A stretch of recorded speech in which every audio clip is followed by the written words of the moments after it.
মাসুদ, হাটে পশু বিক্রি কেমন হচ্ছে, তার দাম কিংবা পাশাপাশি ক্রেতাদের চাহিদা কেমন ধরনের গরুর একটু বিস্তারিত আমাদেরকে জানাবেন।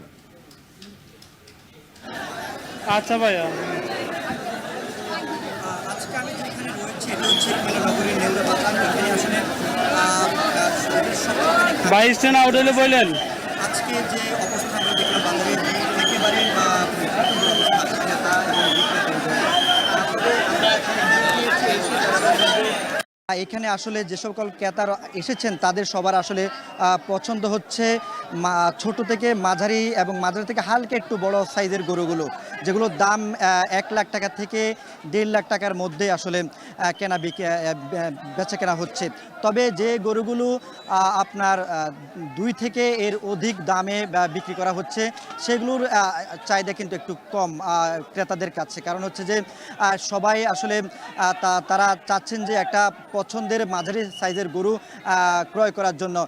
এখানে আমরা দেখেছি যে আসলে একেবারে উৎসবমুখর পরিবেশে ক্রেতা তার পছন্দের গরু কিনছেন। একই সঙ্গে বহু দূর দূরান্ত থেকে যারা ব্যাপারী রয়েছেন তারা এসেছেন গরু বিক্রি করার জন্য। একই সঙ্গে কুমিল্লার যারা স্থানীয় খামারে রয়েছেন এবং যারা প্রান্তিক কৃষক রয়েছেন তারাও কিন্তু গরু বিক্রয়ের জন্য এখানে এসেছেন। ঈদের মাত্র এই বাজার সহ আর মাত্র একটি বাজার বাকি আছে, যার কারণে বিক্রেতা চাচ্ছে যে তার গরুগুলো বিক্রি শেষ করতে। সেই সঙ্গে একই সঙ্গে ক্রেতা চাচ্ছেন যাতে করে তার পছন্দের গরু তিনি যেন কোরবানির জন্য কেনার জন্য।